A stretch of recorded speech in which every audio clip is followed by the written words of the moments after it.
Yang pertama-tama saya mengucapkan turut berbelasungkawa kepada Anda semuanya yang hari ini sangat merasa kecewa karena bayangannya ketika mendengar ada Kak Bimo mau tampil, terlanjur bayangkan orangnya cakep, ya, gagah, besar, meyakinkan. Ternyata Anda kecewa berat. Yang datang nggak seperti yang Anda bayangkan. Malah kaget ya, wajahnya dan bodinya nggak sesuai namanya, kutilan darat, kurus, tinggi langsing, dada rata, wajahnya pede lagi, Jadi bagi yang belum kenal, inilah saya ya, Kak Bimo. Mudah-mudahan wajah saya ini tidak mengganggu kesehatan Anda dan tidak menimbulkan hal-hal yang di luar kelaziman. Nama lengkap saya adalah Nur Hidayat Bambang Bimo Suryono Ibnu Nurul Prawiro. Asli nama Jawa yang pemedok katrok banget ya. Saya asli dari daerah Pasar Delian, tahu? Pernah jual barang bekas? Itu apa pernah jual helm? Nah, itu Delian ke barat mentok masjid, nah utara masjid itulah kuburan. Dekat kuburan. Nah makanya nama rumahnya Cungko. Cungko itu rumah tengah kuburan gitu ya. Silakan Mas. Kayak pernah lihat dia. Sering ketemu kita ya? Kayak masih TV kan? Artis ya kan? Apa-apa SpongeBob. Hari ini Anda bersama saya melihat beberapa wajah saya di sini yang pernah jumpa sebelumnya akan mempertajam keahlian kita bercerita, karena cerita itu ternyata sesuatu yang dampaknya saya juga nggak menyangka ya.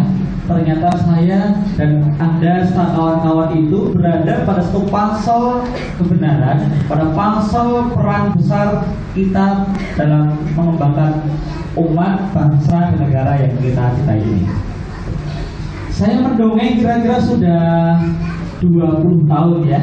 Kerjaannya sebagai lelaki penghibur, sekaligus lelaki panggilan. Dipanggil sana sini situ. Baru 4 hari sepekan baru nyampe Jogja kemarin pagi. Saat ini tadi pulang ke Jogja untuk acara ini. Nanti jam 12 selesai, jam 2 harus check in ke Makassar. Selama 4 hari lagi. Pulang langsung ke Nganjuk pulang sehari saja ke Jakarta. Setelah itu pulang lagi 17 sudah harus siap-siap berangkat selama 10 hari ke Tanah Suci. Alhamdulillah. Pergi terus pokoknya itu ya. Jadi laki panggilan harus gitu. Terima kasih ya Mbak ya. Saya sananya baik-baik ya. Kita doakan mereka berdua ya. Lekas dibangun menghadap Allah SWT.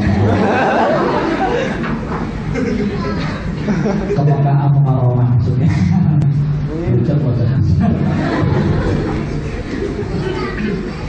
Teman-teman, saya ingin sedikit berikan gambaran bagaimana sih dampak besar ya dari cerita yang sangat kita rindukan mendengarkannya.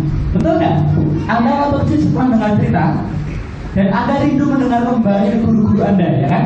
Guru ngajinya, mungkin ayahnya, mungkin ibunya ya, mungkin mertuanya. Anda ingin mendengarkan dari mertua, khususnya bagi yang belum punya mertua. Sangat mendambakan mendengarkan dongeng dari mertuanya untuk anak-anaknya ya kan? Kok malah bingung Mas? Yang mendambakan mertua katanya Mas. Iya, itu sangat merindukan. Betapa kita merasakan kehangatan hubungan emosional ketika kita masa kecil dengan guru-guru kita yang mahir bercerita. Kita mengerti mana baik buruk dan kita milih mana yang lakon, mana yang musuh. Itu identifikasi diri dari cerita juga rupanya. Sekitar tahun 80-an menuju 90, Bank Dunia mengutus beberapa pakar pendidikan untuk meneliti karakter bangsa Indonesia. Saya bocorkan hasilnya, ya. Mereka mengatakan konon orang Barat dikenal sebagai bangsa yang workaholic, speakaholic, bangsa yang pandai berkata-kata, bangsa yang pandai bicara. Ini orang Barat. Kalau orang Barat ya, Purworejo, Banyumas, Jogja, Wangon, Banjar itu orang Barat. Westpro itu Baratus ya. Bangsa yang sedikit bicara bangsa yang sedikit bekerja banyak ngatur orang lain kan, sampai ngatur jerohannya otak seseorang gitu, sampai kalau bangsanya dobo-dobo mereka. Bangsa yang pandai berkomunikasi, bangsa yang pandai berbicara. Di sana orang-orang yang pandai bicara mendapatkan harga bayaran paling tinggi. Seperti senator, ya kan, lawyer. Tapi kaya lebih banyak masalah sama ya, jadi lawyer. Karena lawyer kerjanya kan cari masalah ya kan. Sekali sidang 250.000, 300, 500 sampai sekian juta sekali sidang aja. Diperpanjang bisa 40 kali sidang. Makanya kalau ada punya masalah ke pengacara, ke pengadilan langsung miskin. Padahal hanya setelah bukan 20 jutaan habis uangnya. Sana orang pandai membuat jaringan komunikasi, menciptakan media. Nasibnya mereka bangsa yang berkarakter speakerholik itu menjadi pemimpin di tata dunia, pemimpin tren ya, trendsetter. Kebalikannya bangsa timur ya, Tiungan, Klaten, Boyolali, Solo, Sragen, Mantingan sampai Ngawi dan sebagainya dikenal sebagai bangsa yang workaholic, sedikit bicara banyak bekerja, ngomongnya nggak pintar amat. Orang Jepang, orang Cina, orang Taiwan nggak pintar amat ya, tapi mereka soal kerja jago. Akibatnya nasib mereka karakter yang workaholic itu dalam sains dan teknologi. Silakan Mas. Jenazah yang diberangkatkan. Mereka menjadi leader kan. Anda punya handphone apa? Mungkin punya Apple ya, ya kan? Mungkin Anda punya Acer dan yang lain, tapi ternyata bikinnya di Cina juga. Korea aja, Samsung itu made in China juga. Gitu. Anda bisa bedakan antara Samsung asli dan nggak asli. Kalau sudah habis sama, gitu kan? Nah ini namanya adalah bangsa yang sedikit bicara, banyak bekerja, workaholic, gigih sekali. Amerika saja sekarang utang sama Cina ya, karena dibanding Cina. Sayangnya yang diagungkan itu semua tambang-tambang yang ada di Indonesia, milik Exxon, Chevron, segala macamnya. Itu ribet banget Cina bisa cair. Mari Mas. Ya, silakan.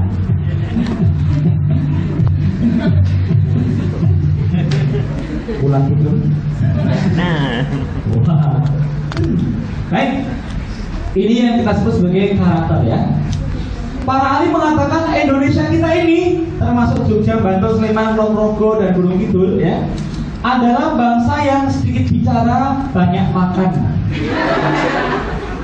Orang Indonesia, saya tersinggung juga, otaknya juga berbola juga, panas panas. Kenapa?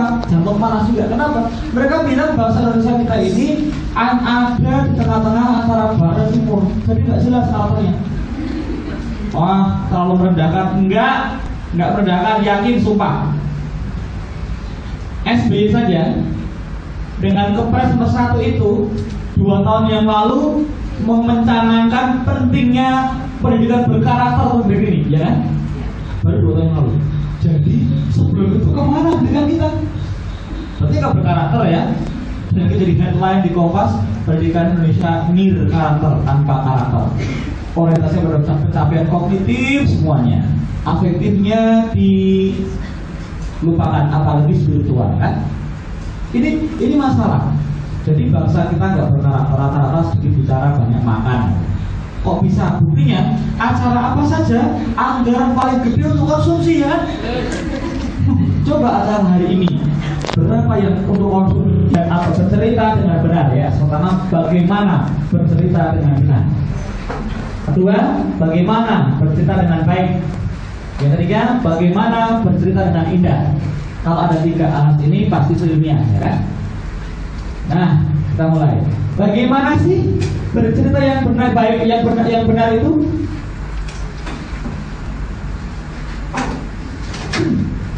Satu, ya.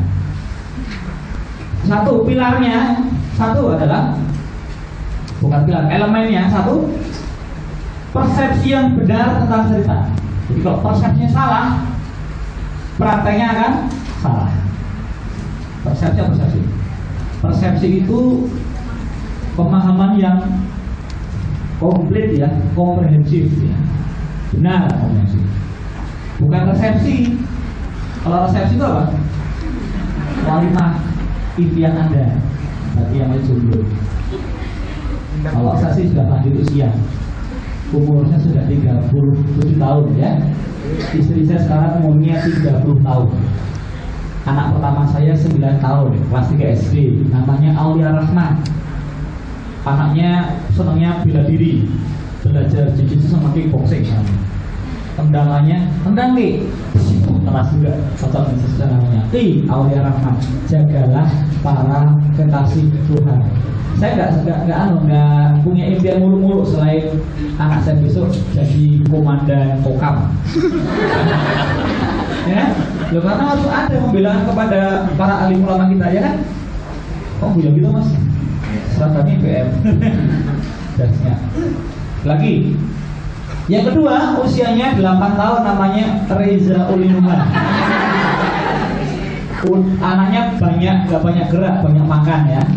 Contoh dengan namanya Ulin, artinya untune lincah ya. 9 tahun, kelas 3 SD. Adanya lagi, namanya Fahmi Muadzinul Masajid. Impian saya anak yang ketiga nanti ganti bapaknya tukang azan di masjid. James Bond, jaga masjid dan kebun. Yang ketiga tadi suaranya bagus, ngomong biasa kayak pandemik, paling kerasnya. Kalau saya nyetir mobil saya, anak saya ngomong. Teror tuh. Pak. Hobinya satu, nanya. Tekon, Pak, neng surga no galon ora ya Pak. Gusti Allah buku lampir ya Pak.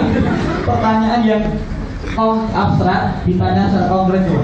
Habis itu sangat menyenangkan bagi saya banyak tanya. Adiknya lah kelas TKP ya, TKP.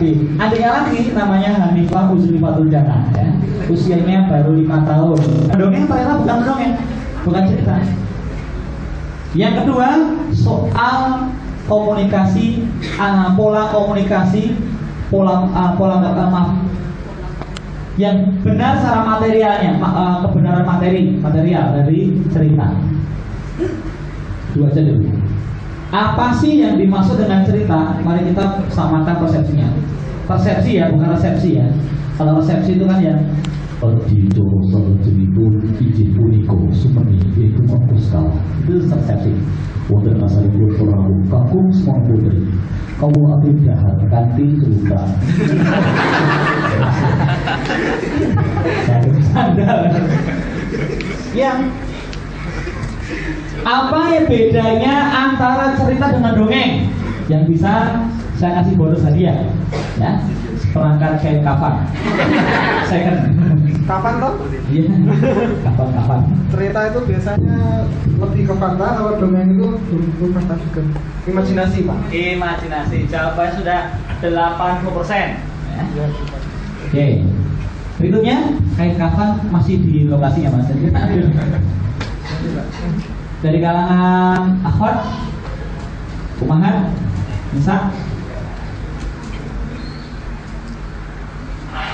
Biasa ya, kalau saya nanya, coba jawab, terus pada nulis. Kalau jelaskan, lihat, saya mau tanya, tusuk kepala, itu kebiasaan yang ketahuilah, itu akal bulus paling kuno. Mau coba yang proaktif? Gini, saya jelaskan, saya nggak makan waktu ya. Kawan-kawan, cerita itu apa sih? Hakikat cerita itu adalah rangkaian peristiwa yang disampaikan kepada orang lain. Itu cerita ya. Rangkaian peristiwa yang kita sampaikan ke orang lain itu namanya cerita. Sinonimnya story, kabar, berita, kisah, itu sinonim aja. Rangkaian peristiwa yang disampaikan pada orang lain. Hadis itu juga cerita. Artinya kan, al-hadis pakai al berarti makrifah kan, itu menunjuk kepada kabar tentang perilaku Rasulullah, apakah diamnya, perbuatannya, ucapannya, itu adalah al-hadis.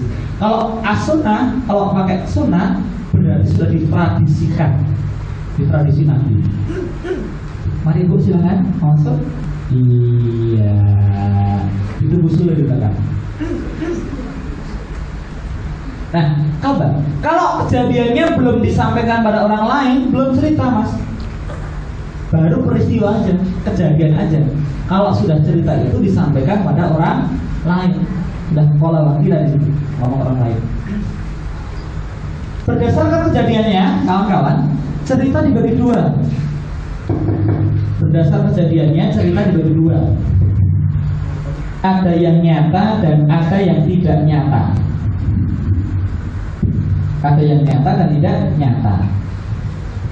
Yang contoh yang nyata contohnya apa? Sejarah atau tarikh, ya kan? Biografi atau sirah atau riwayat. Yang ketiga namanya testimoni. Yang keempat namanya pengalaman. Ya. Sejarah, biografi, testimoni, pengalaman, dan pengalaman adalah cerita yang nyata. Sedang cerita yang tidak nyata ada yang namanya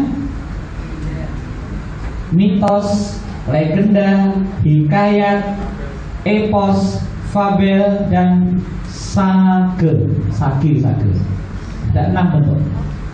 6 ini semuanya cerita yang tidak nyata. Semua cerita yang tidak nyata disebut dongeng, rekaan, imajinasi, khayali, fantasi, atau dongeng. Itu namanya pembagian begitu. Jadi dongeng itu cerita, tapi cerita lebih luas daripada dongeng karena ada yang nyata. Contoh sejarah apa? Sejarah Perang Dunia Pertama.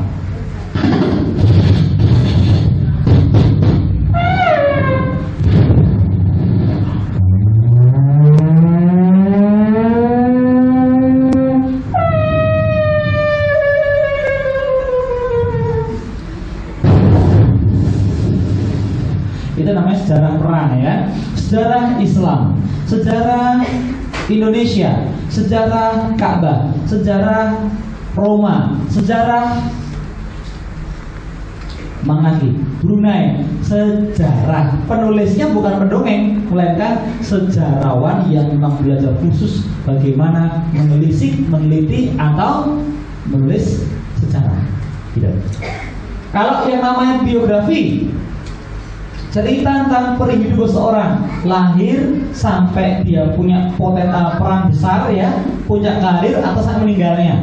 Kalau ditulis yang bersangkutan namanya autobiografi, biografi Hamka, biografi Dr. Amin Rais, biografi Abdul Wahid, biografi siapa lagi gitu. Itu namanya biografi, kan? Kalau yang namanya testimoni, kesaksian, teman saya suka membuat kesaksian sedekah, ya kan? Sedekah saya mendapat ini, itu Ustaz Yusuf Mansur. Kesaksian sedekah, reality sudah pengalaman yang nyata. Misalnya sekarang banyak orang pakai herbal, masnya ke depan berikan apa namanya kesaksian. Silahkan Mas berikan kesaksian. Assalamualaikum warahmatullahi wabarakatuh. Saya akan berikan kesaksian sini. Saya menggunakan obat herbal ini baru 6 bulan. Sebelumnya mengalami sakit, komplikasi jantung, paru-paru, dan kandas. Setelah obat ini habis 4 botol, alhamdulillah paru-parunya sehat, jantungnya sembuh, hanya kandasnya merajalela. Jadi ini obat yang paling pas untuk pengadasan masyarakat. Itu namanya testimoni. Mbaknya sekarang badannya berapa? Mungkin agak slim, ya. Cerita. Silakan Mbak, untuk kamu. Assalamualaikum warahmatullahi wabarakatuh. Saya akan berikan testimoni kesaksian saya menggunakan herbal ini. Sebelumnya beruntung sekali, ajaib pokoknya. Saya berat badannya 3 bulan yang lalu adalah 259. Setelah menggunakan obat ini selama 2 bulan, sehat. Sekarang tinggal 2 kilogram saja. Itu namanya kesaksian obat. Sering alami itu. Sering baca, ya, di koran-koran itu satu-satu, ya. Itu namanya testimoni atau pengalaman pribadi. Yang keempat, pengalaman. Anak-anak, bubur sekarang pakai kerudung muslimah, kan? Nah, dulu nggak pakai. Dulu juga isinya ketek. Sekarang pakai. Mau tahu ceritanya? Ada ceritanya loh. Begini, satu hari ada peristiwa, ada cerita. Momentum inkilap Anda, perubahan agama itu Anda. Anak senang dengerinnya karena itu Anda pelakunya. Itu juga. Saya pernah mendapatkan pemain terbaik PSSI usia 17 tahun. Pengen karena pengen Bapak mencetak 5 gol di Kazakhstan. Kok bisa? Karena WO. Itu namanya pengalaman kan? Pernah kemana? Itu namanya pengalaman ya. Cerita pengalaman, feature gitu lah ya. Kemudian ada cerita juga, anak-anak tadi pagi buku ke pasar belanja sayur, ada wortel, kangkung, tomat, bayam, komplit dengan bumbunya. Nah waktu pulang, Bu Guru ketemu dengan mantan Bu Guru. Sekarang alhamdulillah jadi pengemis di perapatan. Pengalaman tadi pagi ketemu dengan mantan. Zaman jahilnya dulu. Itu ya disebut dengan pengalaman nyata semuanya. Adakah yang lain yang nyata selain keempat itu? Kayaknya nggak ada ya. Pada? Nah sekarang yang tidak nyata. Pertama adalah mitos. Apa tuh mitos? Mal mitos, wa ma adraka mal mitos. Mitos itu adalah cerita tentang hantu-hantuan, tokoh heroik. What's next? Peri-peri, ya kan? Penunggu, kalau bahasa Jawa itu danyang ya, penunggunya ya.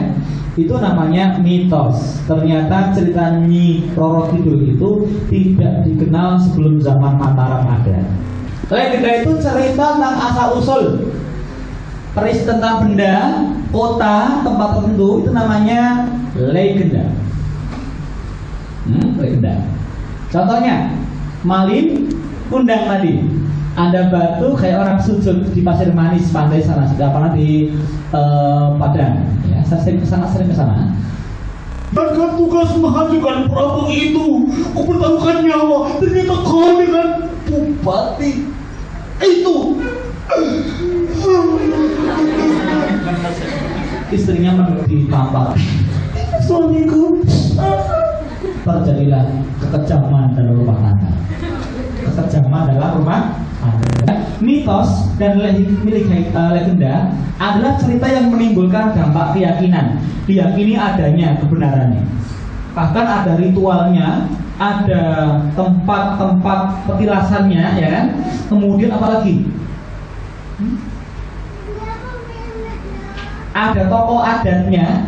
Bahkan ada hukum tertulis gak tertulisnya. Pamali lu, hati-hati lu, kualat. Itu kan dampak legenda, dampak mitos. Kalau hikayat itu tidak menimbulkan dampak seperti itu.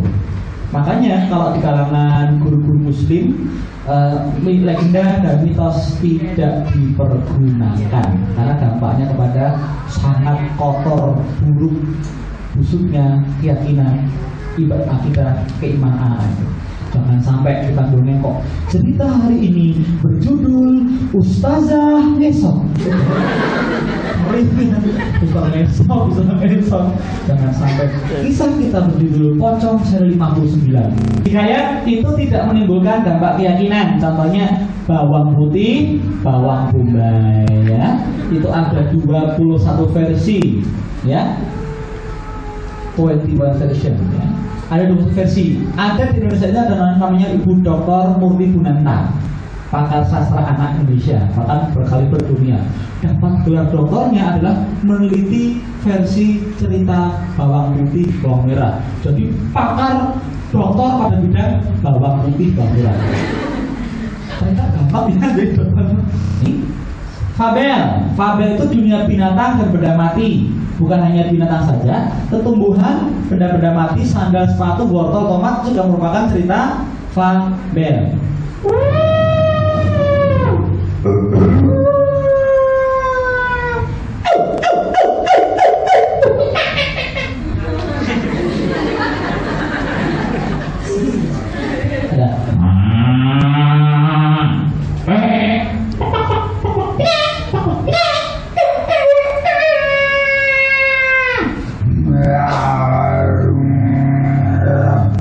Ini suara harimau yang paling sokeh ini ya.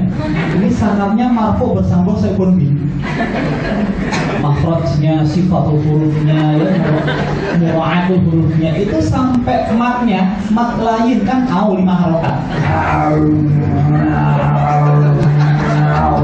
sokat. Coba mas, sana mas. Wow. Bebas, sana. Mas, sana mas. Wow. Ini hari wayang goib. Sangatnya mungkoti terpotong. Ada roh yang majhul sih.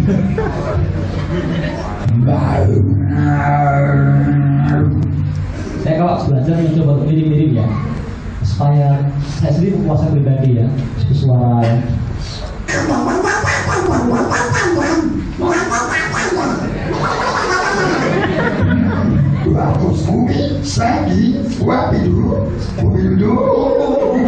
ayo mas, Scooby, aku watang Scrappy. Mirip nggak? Kalau nggak mirip, bilang nggak mirip ya.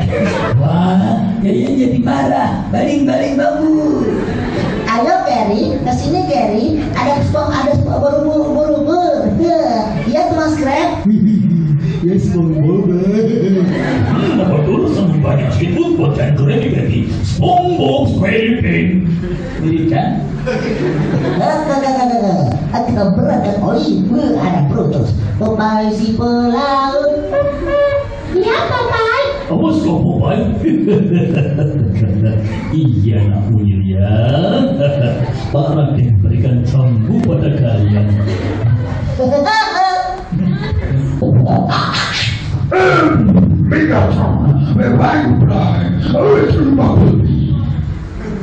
Megatron, this is ridiculous. Welcome, my Lord, Father. Langsung berdua. Bahagia banget. Ada yang mengatakan mau ubah suara seperti binatang itu nggak boleh, haram hukumnya, karena kita merendahkan diri kita seperti di bawah fitrah sebagai manusia. Itu kan fikih pada pribadi.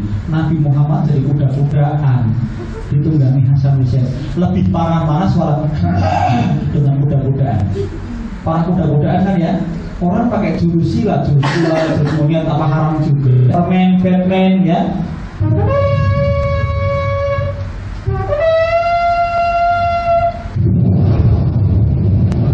Superman ketika pulang dari pertarungan dengan robot di tengah lautan, pulang ke Amerika lewat Giwangan. Ada azan, Allahu Akbar, Allahu Akbar. Turun dia, suara apa itu? Jangan monster datang. Dia sembunyi belakang pohon. Ternyata ada orang berangkat ke mesin. Ini mesin mana? Mesin raya Alfi Kemiang. Selalu begini ya. Kemudian orang sekarang lihatin orang wudhu ibadahnya kok kayaknya menjaga kebersihan, kesucian ya. Menghadap Tuhan yang Maha Suci mungkin ya, kalau bersuci. Kemudian setelah saya tanya, ini Ustaz, ini agama apa ini? Ini musik Islam, artinya apa? Damai sejahtera, apakah mengajarkan pembunuhan? Enggak sama sekali.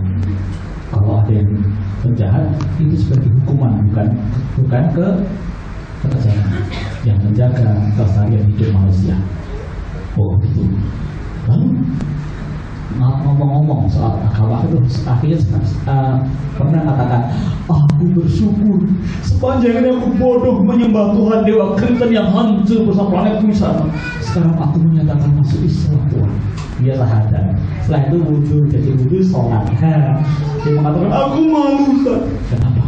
Selama ini aku tak pernah melihat aurat. Pakai sholat dalam di luar dan aku pakai keluar di dalam. Tetap lagi. Akhirnya dia menggunakan sarung atlas ya. Kalau Idul Fitri sarungnya sarung atlas. Kalau sholat tarawih sarungnya sarung bekas. Itu adalah cerita besar, kompleks ya. Cerita yang sangat agung, konfliknya banyak, tokohnya banyak, setting negeri tempatnya banyak. Yang terbesar di dunia namanya apa? Epos. Saya mistik ya. Itu tentang alam jenah semesta. La Galigo. Itu dari Bugis ya, La Galigo. Cerita tentang dewa pertama, tentang lahirnya di Betara Guru yang pertama kali. Yang bikinnya orang Bugis malah. Itu 6.000 bait syair. Yang berikutnya namanya Mahabharata.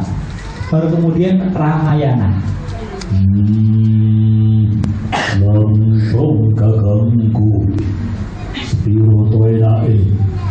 Bima kan dulu saya, bapak saya itu PD, anak saya dan anak kedua, gagah besar layarnya gitu, wah namanya Bima. Hari berganti hari, waktu berganti waktu, ya kan? Akhirnya kenyataannya mengenaskan seperti bahasa. Saya suka agak kurusan lebih. Saya kemana agak gemuk ya. Tapi saya merasa kalau ada lomba bercerita, Anda boleh cerita nyata atau enggak. Tapi kalau lomba mendongeng, Anda hanya bercerita yang tidak nyata saja. Gitu, terima kasih. Kalau ada lomba bercerita, lomba mendongeng, Anda cerita sejarah, pasti disalahkan, dikalahkan. Ini secara persepsi, jadi nah ini akan langsung menukil kepada benarnya cerita. Yang namanya metode bercerita itu adalah menyampaikan cerita dengan tutur kata. Mungkin alat kami perlukan, tapi dominan bertutur katanya. Sama-sama bercerita, tetapi dominasi teknik tertentu menjadikan definisinya berbeda. Contoh, menyampaikan cerita dengan gerak-gerik, namanya apa? Pantomim. Pantomime itu bercerita, tetapi bukan metode bercerita, namanya metode pantomim. Ya, pantomim. Menyampaikan cerita dengan syair, namanya apa? Deklamasi puisi. Deklamasi puisi itu bercerita tentang perasaan, tentang pemandangan, ya. Minyak kayu putih digosok di kepala, bendera merah putih, bendera Indonesia. Cerita tentang bendera. Minyak kayu putih digosok di kepala, rontok. Namanya tentang keputakan, ya. Nah, apa lagi?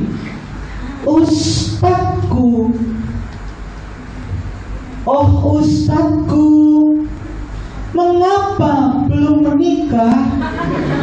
Puisi karya ustazahku.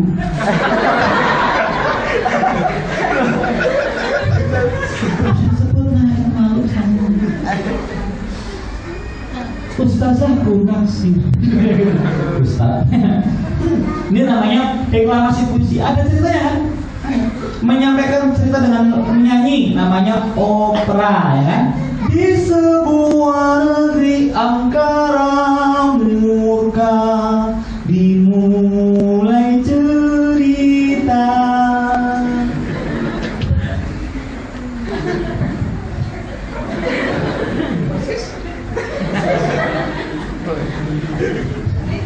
Nah, itu namanya opera. Menyampaikan cerita dengan casting. Kamu jadi putri salju, ini sang pangeran, kamu jadi kodok ya, jadi monyet. Itu namanya casting begitu. Jadi preman itu namanya sandiwara yang bercerita juga, tapi dominasi tekniknya itu jadikan berbeda. Kalau bercerita itu kadang-kala Anda sering mendongeng, melihat orang mendongeng di Jakarta ada kak ini, kak itu, kak ini, kak itu. Secara teoritik salah.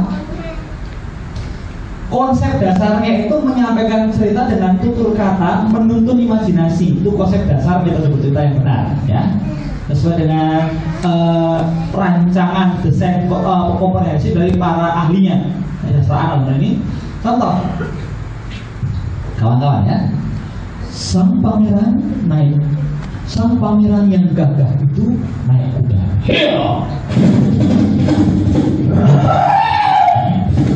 Ya.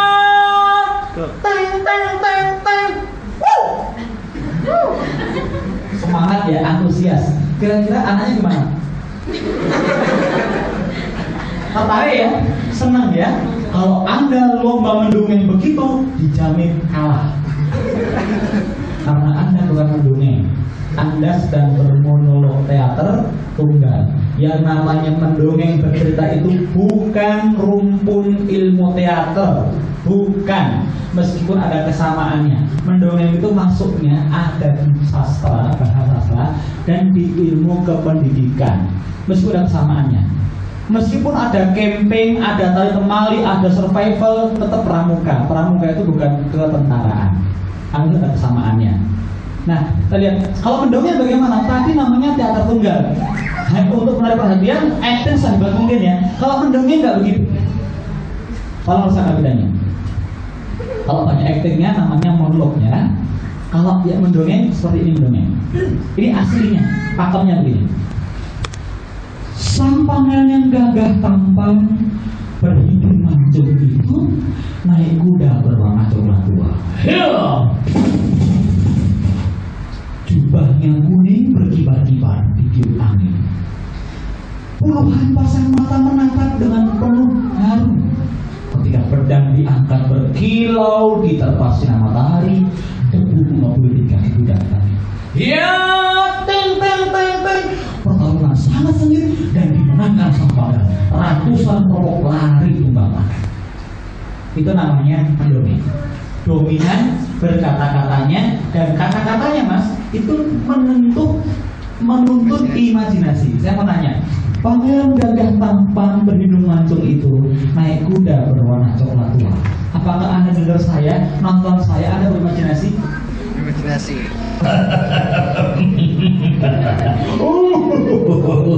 Mau kemana kau timur mas? Nani, nung, nani, nung, nani, nung. Itu namanya lebih dekat ke monolognya. Karena acting sebagai rasa terlalu melebihi dari tutur saja. Kalau mendongeng ada gitu juga. Datanglah raksasa itu. Oh, tingginya setinggi pohon kelapa. Matanya lebar seperti keranjang sampah. Lubang hidungnya pun sebesar bola voli. Rambutnya hitam, kotor menumpuk. Badannya berwarna kehijauan. Perutnya besar. Tangan kanan memegang kapak dan tangan kiri membawa BlackBerry. Dan kotak. Bayang ya. Kakeknya datang. Mau kemana kamu? Otak kau belum. Kalau aku dulu. Lucu sih, ketawa sih. Tapi itu bukan mendongeng. Kalau mendongeng itu imajinasikan dulu, ya. Kakeknya datang. Mau kemana? Umurnya 100 tahun. Jenggotnya setengah meter. Giginya ompong, keriput, bajunya putih, sarungnya putih, surbannya putih, berjalan terbongkok-bongkok dengan membawa foto Julia Perez. Bayangin kakek apa itu? Tikungan mendadak. Ampun mama.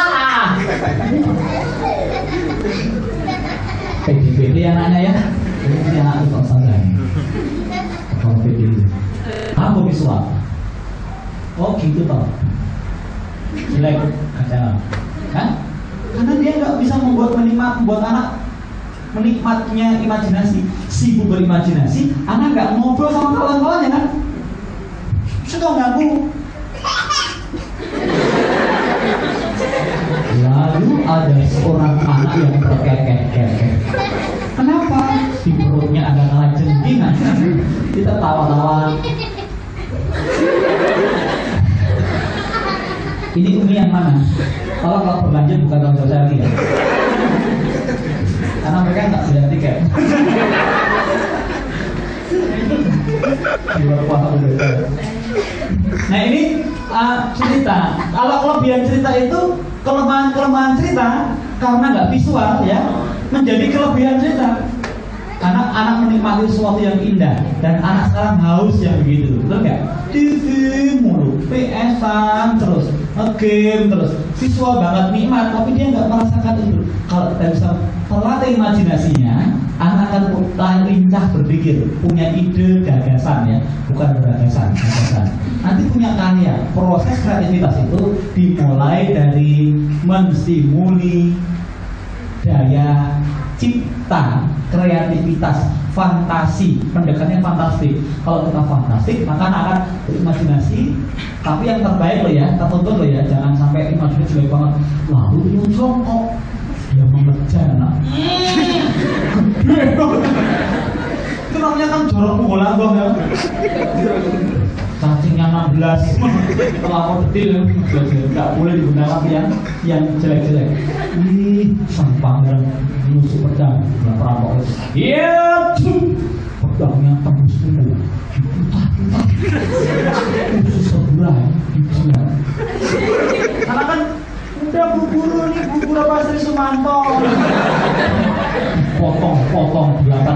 ya, dibuang sekolah pisah. Ternyata setelah dibentang sekolahnya PAUD Al-Mutilasi. Oh pas! Gurunya itu S1-nya dari Ragunan. Jurusan pasar hubungan. Bahaya kan? Detil, tetapi tidak boleh digunakan pada hal-hal yang sifatnya kotor, keji, ya, mistik. Jangan sampai digunakan hal yang begitu. Imajinasi terpelihara, tertuntut. Jangan sampai kotor-kotor, erotis, nggak boleh masuk dalamnya. Nah, ini mendongeng. Yang benar adalah menyampaikan dengan tutur kata, kemudian menuntut imajinasi anak-anak.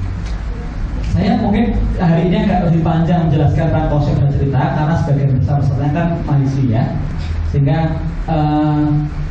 secara teori selain praktek juga mendapatkan asupan yang secukupnya, yang inti-inti di bagian-bagiannya sendiri.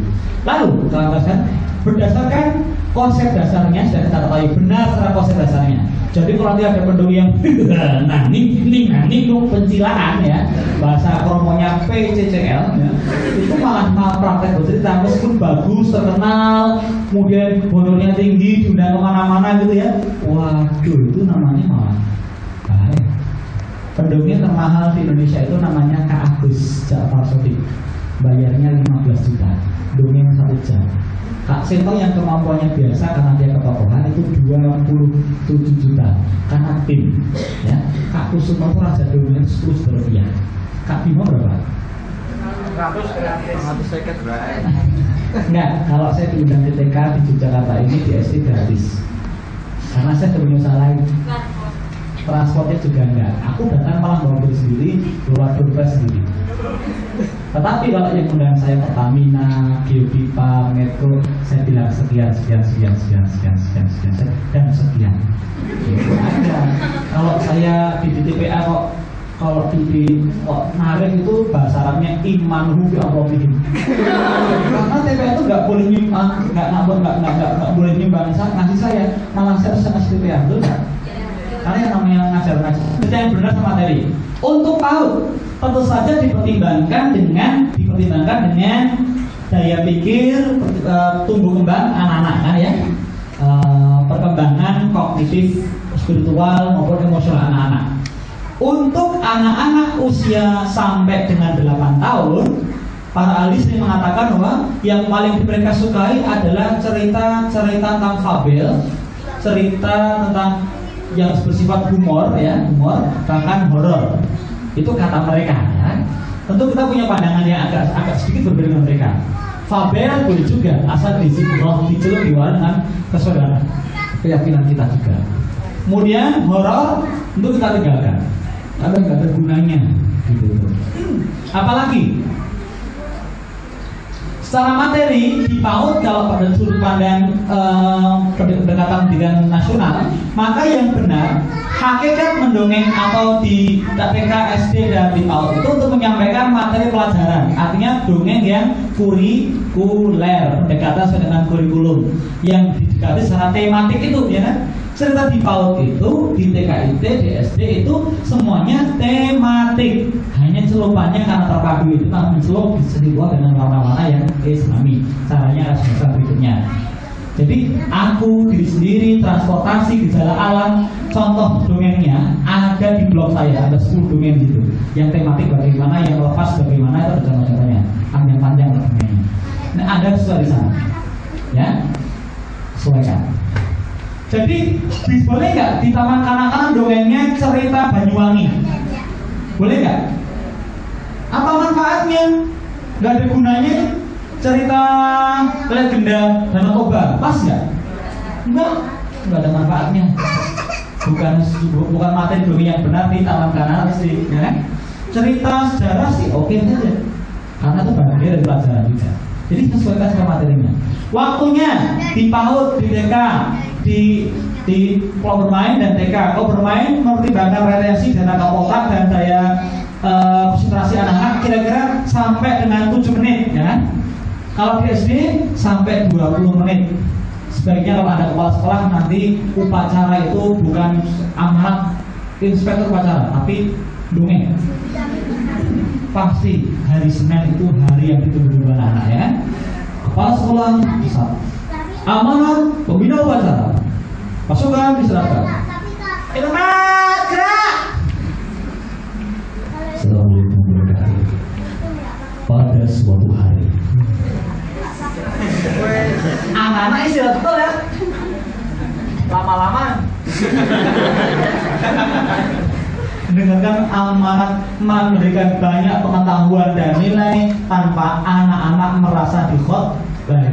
Di Singapura kawan-kawan ada tiap hari. Di Singapura itu sebelum masuk pelajaran kelas jam 7, setengah 7 anak-anak semua sekolah sudah apel pagi. Namanya apel motivasi. Ada seorang guru yang tugasnya pidato tiap hari hanya setengah jam mendongeng ilustrasi tokoh-tokoh sukses. Tugasnya memotivasi dengan cerita.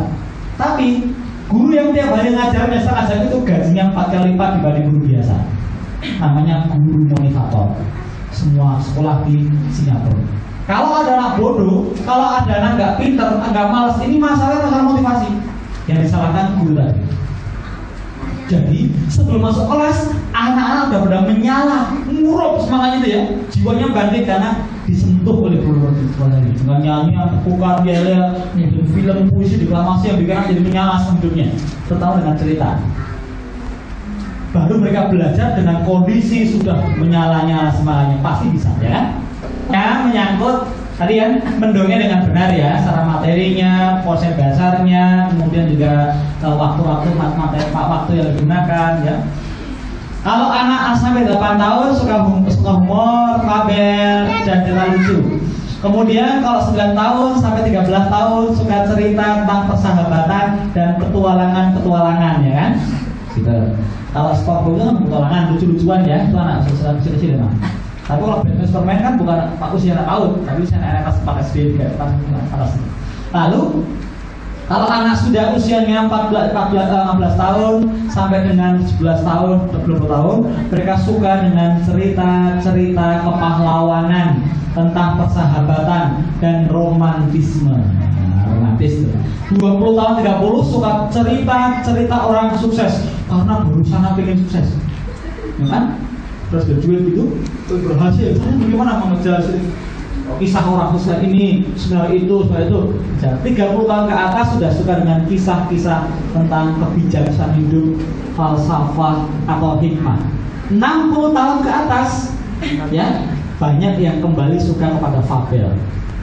Atau yang ke atas suka pada kisah-kisah transendental ya, kisah-kisah para nabi, kisah-kisah hakikat hidup sampai dengan pencarian pada ketuhanan dan sebagainya. Itu lebih tinggi lagi. Tapi kadang-kadang Anda temukan di kalangan orang yang sepo-sepo itu, yang jompo-jompo ya. Kalau Anda punya kakek nenek jompo orang tua, coba Anda ngajak ngobrol cerita kembali kancil, senangnya lah. Anda coba diundang, Mas siapa namanya? Mas Ridwan, nanti diundang di di panti jompo mana itu ya, kemudian pantas sangat juga panjang, jadi sesuai. Kalau pantas diri, kalau saya kan tangguh angkat ya. Jadi Anda dongeng cerita bulan putih bawang merah, malah senang orang sepo-sepo itu. Ketawa itu karena ya dia kembali kepada ya, yang khusus itu malah kembali pada jiwa anak-anaknya disentuh, dimanjakan, disenang-senangkan gitu. Nah, itu salah materi ya. Sekarang yang kedua, bagaimana mendongeng yang baik? Seperti yang baik, tadi yang benar, sekarang yang baik. Kita sudah mau mulai masuk kepada yang sifatnya teknis nih. Sekarang jam 10 ya, jam belakang terakhir saya akan ke olah gerak langsung. Kawan-kawan, mendongeng atau cerita yang baik itu adalah apabila materinya baik, penyajian baik. Kalau penyajian atau retorika kan, materinya baik, penyajian baik, itu namanya mendongeng cerita yang baik. Kalau materinya baik, penyajiannya jelek, apa jadinya? Bosan? Apalagi? Ngantuk? Seperti Anda ya? Apalagi? Boring? Rame? Cemas, was-was ya. Wah, itu materinya bagus, penyajian jelek. Mantap. Assalamualaikum warahmatullahi wabarakatuh. Anak-anak, buku cerita ya. Terserah. Apa? Pada suatu hari ada sebuah namanya Abdul Lama. Itu berita pertama. Menit berikutnya anaknya yang tadinya anak manusia berubah jadi anak kuda.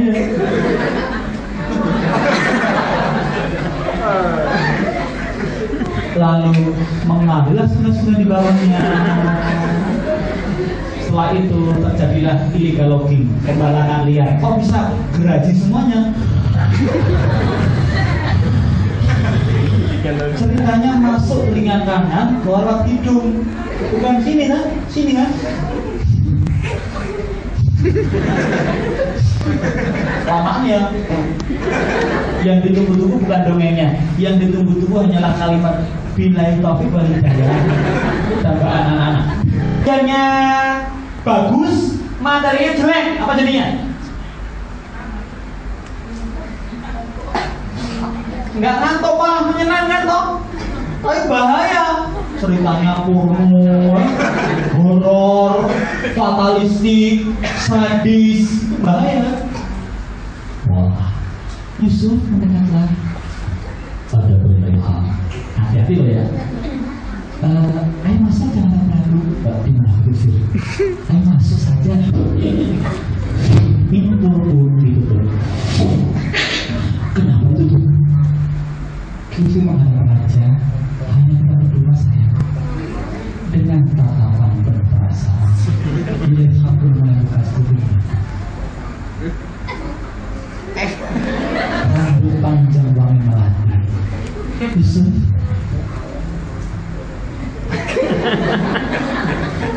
tangannya pun tak akan bundanya. Jangan ragu-ragu. Dia nih, kemudiannya di bawah makanya kan. Kalau gitu dongengnya, kira-kira anaknya gimana? Bayangin.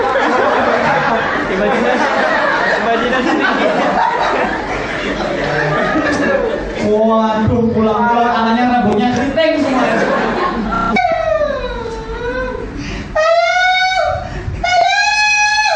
Hari mau mendekat, hendak menerjang sang putri.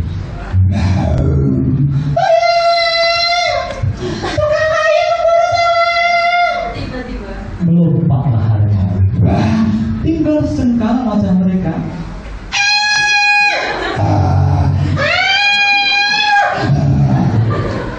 Mau dimakan anak. Tiba-tiba datanglah seorang pangeran gagah dan tampan melepaskan panahnya yang bernama Pangeran Polo. Tembus di jantung. Matilah harimau itu. Terima kasih Pangeran. Mau jadi istri. Dia kan gitu ya. Kisah-kisah sinetron, mau ketabrak mobil. Terus ada yang lari.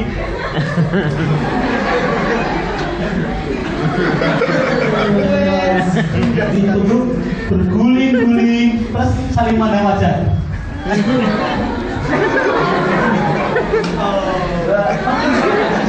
Akhirnya jadi istrinya, pasangannya, hutang budi, hutang nyawa. Gitu juga. Harusnya kan yang punya masalah anak itu selesaikan dia. Anda kan sendiri, kalau saya orang lain kan. Dongeng Jepang gitu. Di Cina begitu, gigi mata menyerah. Harusnya kan lari sebisanya mungkin. Harimau mengejar dengan cepat. Naik pohon. Harimaunya nunggu di bawahnya, nggak bisa naik. Kalau harimau mau naik, potong kayu, pukul kan. Sehingga dia nunggu di bawah sampai 6 jam. Ini harimaunya kalau punya sabar banget sih, ini punya pergi sana. Harimaunya jawab, Inna Allah. Pakai ayat. Oh, stop ya. Pergi. Kemudian dia lompat, ternyata pas di bibir kering itu ya, dia lompat ke sungai. Pohonnya kan dekat sungai, ini terjun. Renang, untuk cepatnya. Biasanya nggak pernah renang ya, kayak dada. Yang Tapi dia bisa renang karena sakit. Harimaunya pasti kusungan juga kejar renang. Ternyata harimaunya mendapat medali pon emas. Ketangkap berantem. Mau dimakan. Ada kayu, patah kayu masuk ke mulutnya. Patah ya. Mau dimakan sedikit. Patahnya ambil lagi suka matanya. Siapa harimaunya meraup. Lari kesakitan. Berjuang menyelamatkan nyawa sendiri bukan tiba-tiba. Ud'uni astajib lakum. Berdoalah padaku, niscaya kabulkan. Ya Tuhan, udah 5 hari aku gak makan makanan, perutku sakit, beri aku makanan. Karena berdoa tiba-tiba datanglah angin berhembus menggoncangkan pohon durian itu. Jatuhlah 5 durian tepat di kepalanya. Emang meninggal dengan sukses kan? Bau durian, Harusnya bau durian dicari dia. itu duriannya. Tapi kakiku keseleo tidak bisa panjat. Lempar batu, Batunya kecil-kecil. dilempar gak jatuh. Cari kayu kurang panjang, disambung pelepah pisang ya. Putus, Ya putus. dilempar kayunya. Ya terpangsang. Ternyata banyak ranting-rantingnya. Caranya bagaimana? Ini malah bisa jadi pelajaran betapa cintanya dia pada usia muslimah. Ini di hutan ya. Meskipun aku mau dengan para malaikat, Dilepas jilbabnya, orang jangan-jangan. terpaksa dia melepas kerudungnya. Kalau ingat kisah Nabi Daud, dan dia bahkan dikasih batu sekubanya. Muka-muka udah lihat rahasia terpaksa.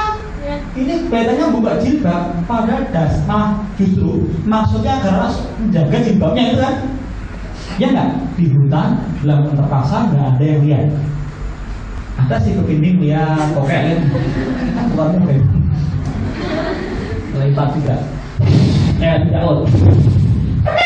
jatuh, mungkin bulu pakai lagi. Kelihatannya membuka jilbab, ya kan? Kelihatannya ya. Padahal ini mengajarkan anak-anak kita betapa harus menjaga aurat. Itu di hutan loh ya. Jatuh. Ya Tuhan, terima kasih. Orang lewat, duren. Tapi Asal baso ya. Baso duren lewat. Siapa ya? Jadi itu di Jepang itu ya. Saya dulu suka sangat komik Naruto juga saya senang ya. Sekarang sudah sampai perang antara bagus, yang baik materinya bagus, penyajian bagus. Apalagi materinya jelek, penyajian jelek. Itu cerita akan berakhir secara suul khotimah ya. Anaknya gurunya ngajar pada lari ke sana kemari, rusak binasa pasti ya. Gue langsung mengatakan, ya ampun, gagal total hari ini punya Takato Nasuha. Akan dunia lagi sama anaknya. Itu anaknya materi nggak bagus, penyajian nggak bagus. Ulang dari sini Nasuha ya. Gimana imulas nakal belas. Maksudnya. Nah, itu baik buruknya. Baik buruk itu kan olah gerak, ekspresi emosi, olah suara dalam cerita ya, menggunakan alat peraga itu yang yang indah. Yang terakhir, bagaimana mendengar indah itu? Indah itu bagaimana cara memasuknya, membukanya, menata alurnya, menata konfliknya, penokohannya, teknik menutup cerita yang bagus bagaimana? Soal indah, soal kreativitasnya. Contoh-contohnya nanti ada di buku saya dan ada di makalah dan tulisan saya yang ada di blog itu. Silahkan download secara gratis ya. Lalu gini kan Pak, saya akan membawa Anda untuk berlatih olah gerak dan olah vokal serta ekspresi musik. Maukah Anda hari ini dalam waktu 2 jam, kan jam 12, perasaan nggak keberapa ya? Sekarang jam 10 lewat. Lewat 6, berarti nggak ada kelabian ya. Jamnya ada kelabian. Saya gunakan patokan di belakang itu, karena itu sebagai panduan bagi seorang pembicara di belakang. Kawan-kawan, saya mau bilang seperti ini, apakah Anda mau tawaran saya? Saya akan berikan Anda sedikit latihan untuk olah gerak yang saya berikan jaminan kalau Anda serius integrate tempat ini, latihan sini, kemampuan olah gerak Anda naik menjadi 300% lebih baik. Mau nggak? Mau ya? Yang kurang pede pidato jadi pede mau? Yang kurang terampil presentasi, kurang terampil bicara, khotbah, kultum ya, sering merasa kurang bagus, jadi bagus mau ya? Maukah Anda kalau saya latih hari ini sampai jam 12 nanti suara Anda berubah minimal 30 suara, mau nggak? Mau. Mau ya? Nanti Anda pulang sampai rumah istrinya ngakir. Kenapa? Kelainan. Lain. Paling bagus ya. Paling tidak startnya tidak dari nol. Itu sudah cukup tinggi standar kemampuannya. Jangan coba-coba bersembunyi di belakang jilbab kawannya. Karena sebentar lagi saya akan minta Anda semuanya serta untuk mendongeng selama 1 menit. Hanya 1 menit ya. Mendongenglah 1 menit. Masing-masing sibuk dengan dongeng sendiri, nafsi-nafsi, dan tidak usah lihat orang lain, jangan tertawa. Simpulan dari pengamatan yang saya lakukan, ternyata Anda semuanya memiliki kemampuan yang cukup mengenaskan. I am sorry ya. Gini, disuruh dongeng malah gayanya macam-macam. Kreatif. Bukan kreatif, ngenes. Di mana ngenesnya? Coba lihat. Ya. Dari cara berdiri saja sebagian besar sudah salah. Kok nyala-nyalain sih? Harus ada postulatnya untuk memberikan fakta salah ya. Dari sudut pandang ilmu didaktik metodik saja sudah tidak pas. Lagi. Siapa? Kata-kata nyambung. Ada yang mendongengnya gaya orang stres. Harusnya bukan di sini, sebelah sana. Suruh dongeng malah.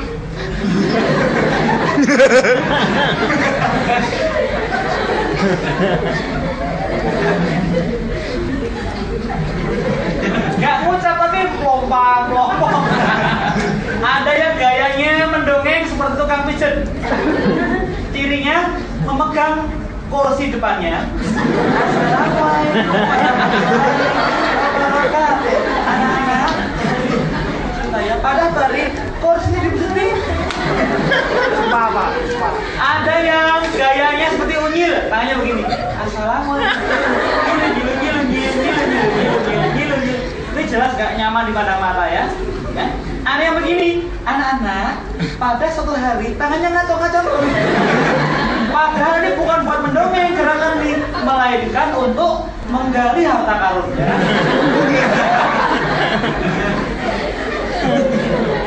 Ngomong dongeng malah ngupil ya. Ini nggak pas, nggak enak dipandang. Ada yang begitu, ada yang lebih parah lagi.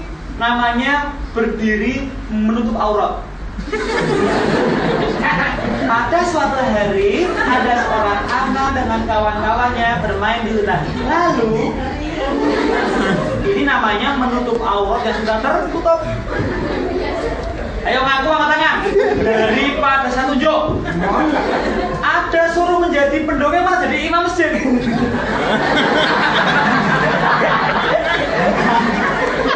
Temannya lo assalamualaikum. Tangannya begini.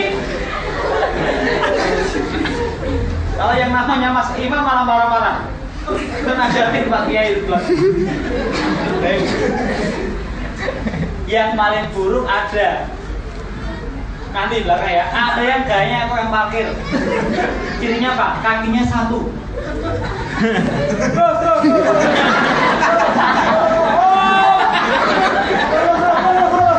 Kakinya begini. Anda ceramah, pidato nggak boleh kakinya begini. Ini menyepelekan, Anda merendahkan, tidak respect, Anda tidak tulus, tapi Anda ya cenderung untuk mensubordinasikan orang lain. Macam kan tegak. Bukan begini. Ini tuh dari bersih. Baru boleh menggergaji mata orang, ya kan?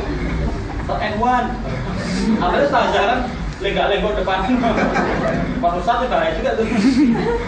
Nah, yang paling parah itu maaf akrab ya. Tangan di belakang. Dada di depan. Assalamualaikum warahmatullahi wabarakatuh. Anak-anak, Anda sudah cerita. Ini namanya Anda sedang menonjolkan sesuatu yang pada dasarnya sudah. Kalau caranya begitu Anda cerita, anak-anak kita coba sama-sama ya. 1, 2, 3. Kalau Anda begitu caranya, Ustaznya sering pulang. Mana sering lihat yang wow. Tuh, bahaya loh ya. Boleh kurang pantas, tidak pantas ya. Gak sopan, kurang indah, jijik. Dan lain-lainnya. Terus bagaimana? Saya berikan 4 tips untuk Anda segera instan setelah ini Anda bisa mengubah olah gerak Anda menjadi lebih menarik ya. Tips pertama, 5 tips untuk olah gerak Anda. Dan nanti akan langsung kita praktekkan. Tips pertama, tulis berdirilah, cara berdiri ya. Berdirilah di atas, tulis 2 kaki, tulis.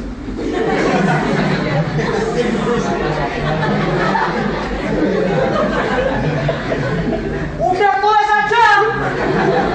Siap. Ya iyalah, ya iya emang teorinya begitu ya, tulisnya begitu. Coba lihat. Ya.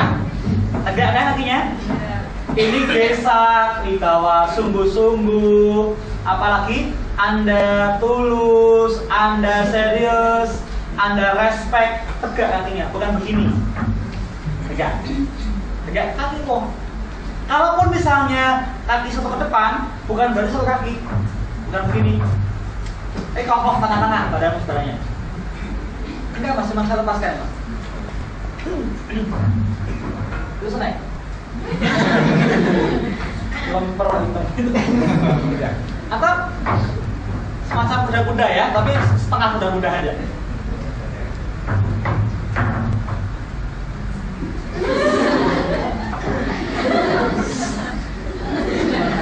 Tegak. Kaki ya. Yang kedua, merendahkan badan. Nah, lihat, merendahkan lebih hangat, akrab, bersahabat, ya kan? Service orientation, melayani, tulus, rendah. Kalau tegak kan? Apa? Tidak spektor. Angkuh, sombong ya, arogan, rendah. Berapa senti merendahnya? Secukupnya. Kalau saya bilang 10 cm susah dewi. Kurang sedikit, enggak menang. Lihat tuh, kalau guru-guru dari yang saya ngajarnya kan otomatis yang merendah ya. Apa nak? Kurang dengar? Oh betul, buku udah sembuh. Alhamdulillah. 5 tahun dipakai.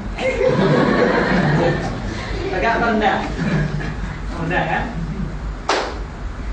Anak-anak, siapa yang pernah ke kebun binatang? Saya. Lihat apa coba? Guru. Guru yang pacarnya macan. Ya, pulang-pulang, dadah.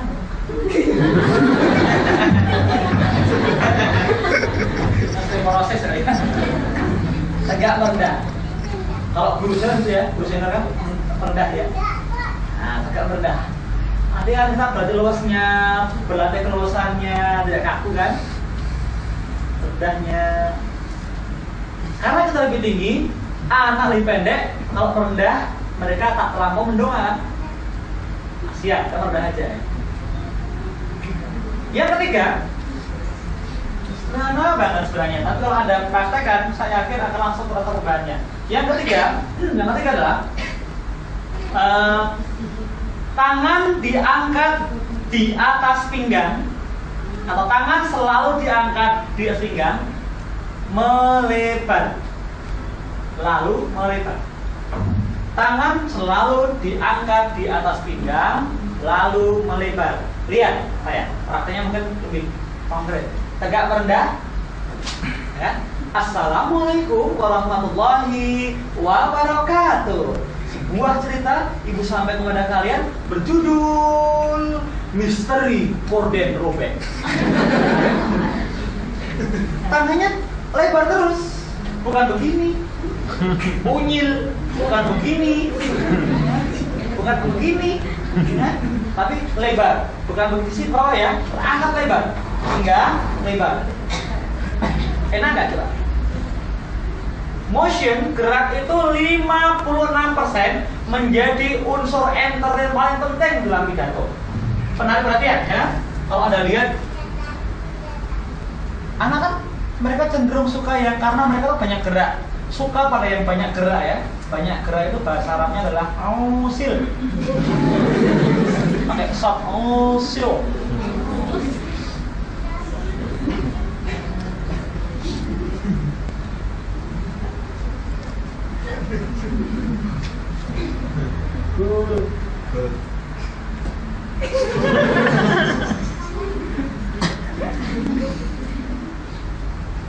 Tangannya selama cerita, tangan tidak boleh turun, terus diangkat.